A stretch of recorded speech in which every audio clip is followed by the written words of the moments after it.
मसूद साहब, अभी भट्टी साहब ने भी इसी तरफ निशानदेही की, बेनज़ीर भी उसी को लेके आई। तो ये जो तासुर जाता है कि शायद शाहिद खाकान अब्बासी साहब, ख्वाजा आसिफ साहब, उनका बयानिया कुछ और है, नवाज शरीफ ग्रुप के हैं, शहबाज शरीफ साहब का और कुछ रहनुमा है जिनका बयानिया मुख्तलिफ है। तो क्या अब हम ये समझे कि ये जो अब सियासी फैसले का इख्तियार दिया गया है, ये शहबाज शरीफ साहब के बयानिए की प्रेवलेंस है? देखिए, ये पाकिस्तान की सियासत का अलमिया है जब आप ये फैसला करते हैं ना कि जी सियासी इख्तियार हमने लीडर को दे दिया। हम्म। इस मुल्क में हम्म। लीडर जमातों से ज़्यादा ताकतवर होते हैं, ज़्यादा अहमियत इख्तियार करते हैं। जमातों की कोई हैसियत नहीं होती। जमातों की सेंट्रल एग्जीक्यूटिव कमेटी एक ज़माने में हुआ करती थी, अब वो कोर कमेटी में तब्दील हो गई है। उस कोर कमेटी के में से भी कुछ कोर हो जाते हैं और चंद लोग बैठ के फैसले कर लेते हैं।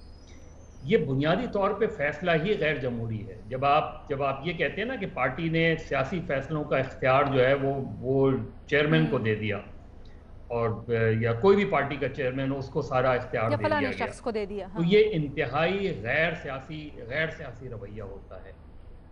अगर आपकी कहीं नेगोशिएशन हो रही हैं तो आप पार्टी की सेंट्रल एग्जीक्यूटिव कमेटी को आगाह करें। सेंट्रल एग्जीक्यूटिव कमेटी उस पर फैसला करेगी, उस पर डायरेक्शन देती है।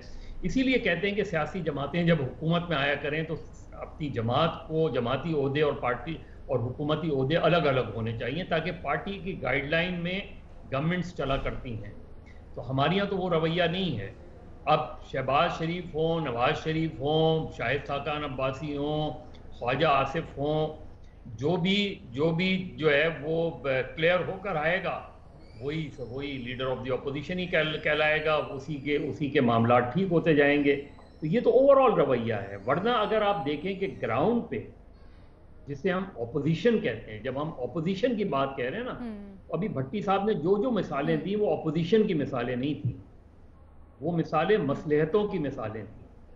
तो ऑपोजिशन जो होती है वो रेजिस्टेंस का नाम भी होती है, वो इश्यूज को उठाने का नाम भी होती है, वो जो है वो तहरीकें चलाने का भी नाम होती है। तो अभी तक तो इस ऑपोजिशन में मुझे वो सारी चीज़ें नज़र नहीं आई कहीं भी।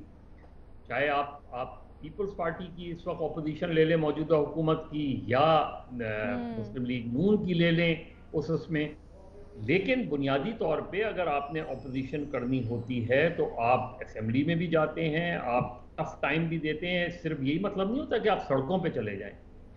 तो अगर आप देखें तो उनमें तो इनमें से तीनों ने, अगर इन तीनों में से मैं किसी को एक को पिक इनमें से करना तीनों ही चाहूं आपको कोई? As a much better hmm. Leader, तो मैं शायद खाकान को पिक हम्म। करूंगा। इसलिए कि उनकी उनकी अच्छा। बात में एक सेंस भी नजर आता है। उन्होंने उन्होंने बरमला ये कहा, चाहे वो सही हो या गलत, कि जी मेरे ऊपर जो इल्जामात हैं उसका जवाब देने को मैं तैयार हूं। उन्होंने जब तक हम्म। नवाज शरीफ ने नहीं कहा, उन्होंने बेल भी नहीं करवाई उन्होंने। और वो खड़े हम्म। रहे अपने एक इशू के ऊपर, एक केस के ऊपर, आज तक वो खड़े हुए हैं। अब वो अदालत का काम है कि वो मुकदमा साबित हो या नहीं ठीक है। साबित हो। हम्म। लेकिन अगर पॉलिटिकल ठीक है। रेजिस्टेंस, पॉलिटिकल मैच्योरिटी नजर आई मुझे, तो इन तीनों में मुझे शाहिद खाकान में ज्यादा नजर आती है। इन उनका तीनों में से शाहिद बात खाकान करने अब्बासी का साहब में आपको अंदाज, ज्यादा नजर उनकी आती है, ठीक है।